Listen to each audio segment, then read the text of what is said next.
Hi Sagittarius, welcome to the weekly horoscope for the 10th of February to the 16th of February, and let's just get into it. So on the 10th of February, Mercury and Aquarius in your third house is squaring Uranus and Taurus in your sixth house. So you might feel very restless and impatient when it comes to your work environment and your productivity.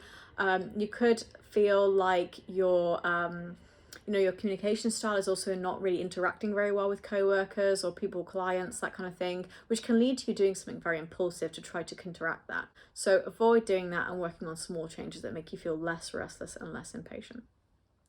On the 11th, the moon in Leo in the ninth house is sextiling Jupiter in Gemini in your seventh house. So open up to new experiences when it comes to committed relationships and things that you have commitment with, This could be a really good time to feel the possibility in life. You could, if you don't have a relationship, for example, you could think, hey, I could travel and I could have a foreign partner. Hey, I could study and then I can meet my partner doing that. Like you just think there's so many possibilities in life that I can do to feeling good about my love life. Because Jupiter direct in Gemini in your seventh house right now is giving you a bit of boost when it comes to your love life. On the 12th, you have a Leo full moon in the ninth house. I do have a video on the Leo full moon if you're interested in all the details about that.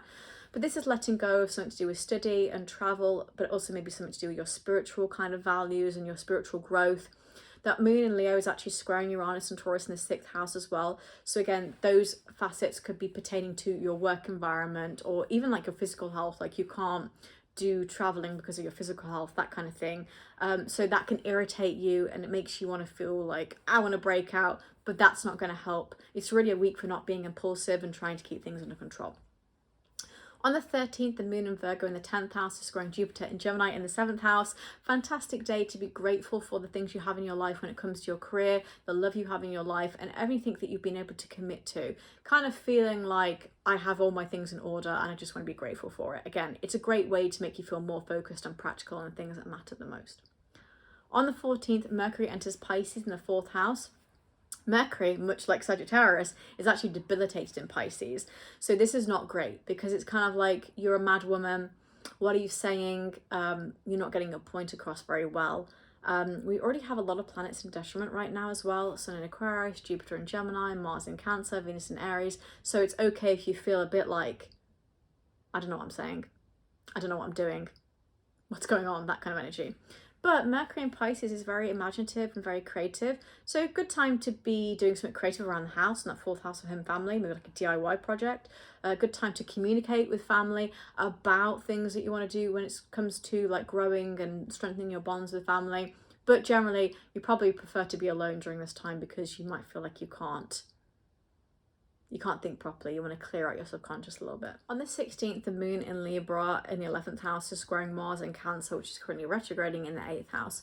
So something can get under your skin when it comes to friendships and maybe money or the way that you're trusting them. There could be like a sense of, did you go blabbing this to someone else and then you want to lash out? That's actually going to create more problems. So you kind of need to channel that energy that you feel when you're feeling frustrated into something more productive or more creative, for example.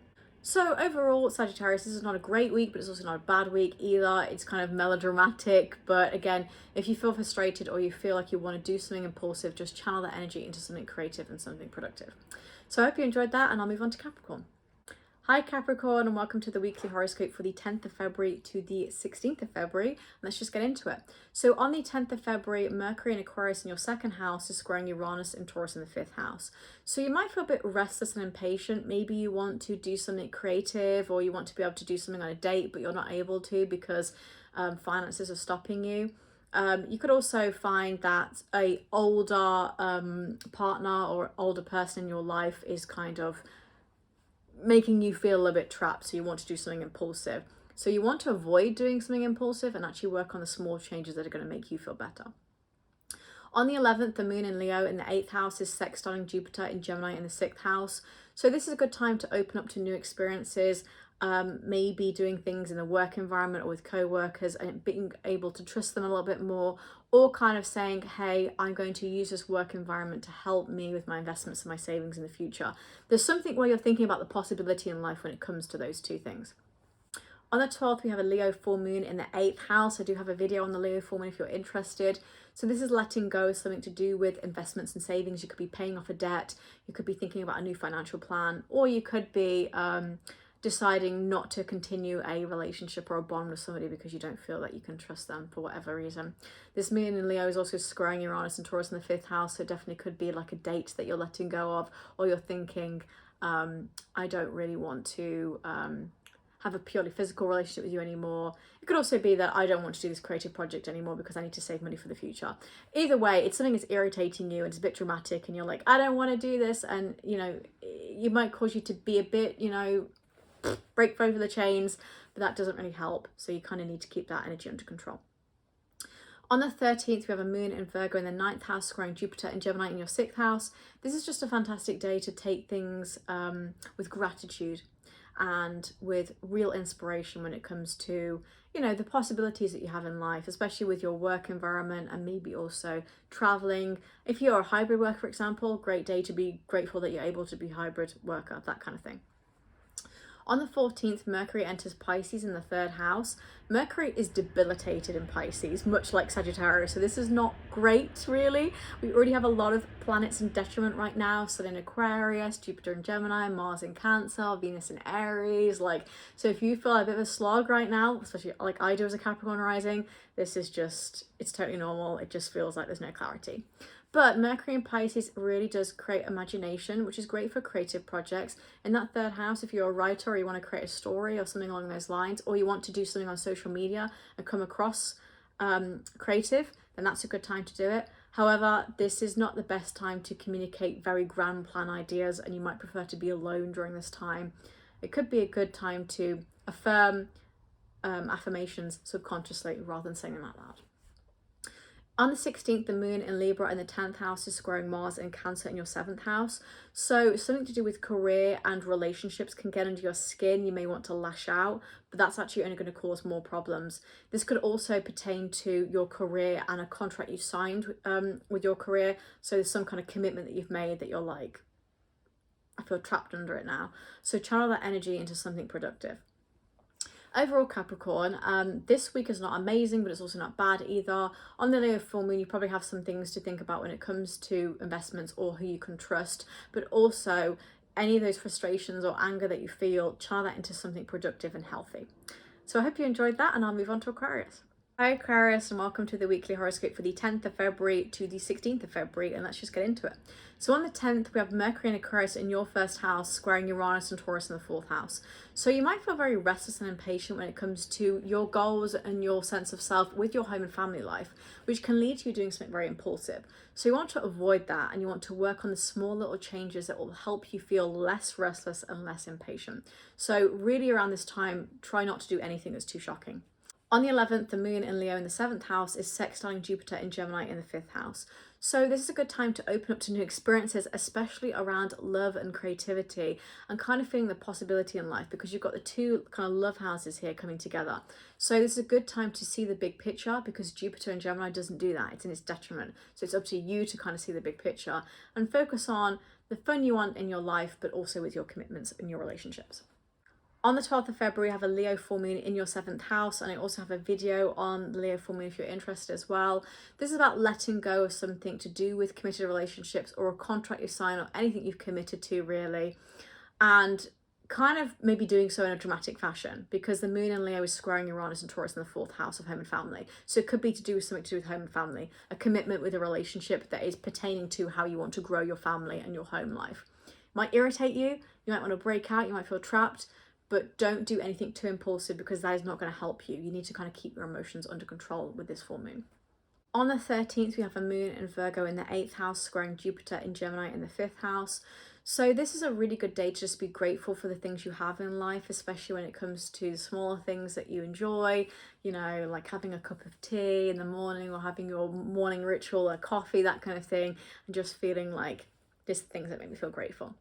On the 14th, Mercury enters Pisces in the 2nd house. So Mercury is actually debilitated in Pisces, much like Sagittarius, so it's not really great. We already have a few planets in detriment. So we have the Sun in Aquarius, Mars in Cancer, Venus in Aries, Jupiter in Gemini. So it's okay if you can't see things clearly. But with Mercury entering Pisces in the 2nd house, it's a bit of an energy of imagination and creativity when it comes to your finances and how you're communicating about your income and your salary and your finances. You might prefer to do this thinking alone, really, and I think you might find that if you try to, say, for example, ask for a raise, it's not going to come across well. So you might want to just think on things when it comes to finances rather than actually communicating it. On the 16th, we have a moon in Libra in the 9th house squaring Mars in Cancer in the 6th house. So something can get under your skin here when it comes to co-workers and work environment with your morals and your values. And you may want to lash out, but that's only going to create more problems. So you kind of want to channel that energy, that frustration into something productive and creative. So overall, Aquarius, it's not a fantastic week, but it's also not a bad week either. There is a bit of melodramatics with relationships and commitment this week for you to focus on. And if you do get frustrated, just focus on channeling that into something productive and creative. So I hope you enjoyed that, and I'll move on to Pisces. Hi Pisces, and welcome to the weekly horoscope for the 10th of February to the 16th of February. So let's just get into it. On the 10th of February, Mercury in Aquarius in your 12th house is squaring Uranus and Taurus in your 3rd house. So you might feel very mentally restless and impatient during this time, which can lead to you doing something impulsive. You could feel like you're not able to get communication from somebody as well, and it's affecting your mental health, or you're just not feeling very productive. You're feeling like that day-to-day routine is just kind of sluggy, you're feeling lazy, and it's affecting your mental health. So avoid doing something impulsive and just focus on small changes that will make you feel better. On the 11th, the moon in Leo in the 6th house is sextiling Jupiter in Gemini in your 4th house. So open up to new experiences when it comes to your home and family, and see the possibility in life, especially with your physical health as well. This could be a good time to do a cycling holiday with family, for example, or something which is a bit more physical, and just kind of reminding yourself of the big picture, really. On the 12th, we have a Leo full moon in the 6th house, and I do have a video on the Leo full moon if you're interested. So this is letting something go with physical health, co-workers or work environment. And that full moon is actually squaring Uranus and Taurus in the 3rd house as well. So again, it could be you're letting something go with co-workers and productivity in your routine, because something is irritating you here and you may want to break out, which can cause spontaneity and, shock and impulsivity, but that is not going to help. So whenever you feel like, I might just go and do this, and I might just be dramatic, try to keep that under control. On the 13th, the moon in Virgo in your 7th house is squaring Jupiter in Gemini in your 4th house. A fantastic day to be grateful for your relationships, your family life, anything where you feel like just meditating and visualizing on, oh my God, I'm going to have the most beautiful family life, and feeling very grateful for that. On the 14th, Mercury enters Pisces in your 1st house of self. Mercury is actually debilitated in Pisces, much like Sagittarius, so this is actually not great. We already have a few planets in detriment as well. Jupiter in Gemini is one of them. Sun in Aquarius, Mars in Cancer, Venus in Aries. So this is really not a great time to communicate grand plan ideas, especially with that 1st house of self where you're trying to talk about your goals, your identity, your sense of self. It's really a good time to be more imaginative and creative, and also do things on your own. So you might find that you are a bit more hermit, a bit more reserved during this time in order to progress your goals in the right way. On the 16th, the moon in Libra in the 8th house is squaring Mars in Cancer in the 5th house. So something can get under your skin when it comes to creativity or dating and something along those lines with that 8th house. If we think about this with intimacy and physical kind of relationships with the 5th house of dating, you could find that something about that is frustrating you. You could also find that you're not able to do something fun because you're trying to save for the future as well, and that causes you to lash out. But try not to lash out, because that will cause more problems in the long run. Channel that energy into something productive and creative. So overall, Pisces, this is not a bad week, but it's also not a great week either. There's a bit of melodramatics with the Leo full moon, but overall, when you feel frustrated or you feel like you're trapped, try to channel that energy into something productive or something creative as well. So I hope you enjoyed that. And well, this is the last video, so I'm not going to move on to something else, but hopefully you enjoyed that, and I'll see you for next week's horoscope. Bye.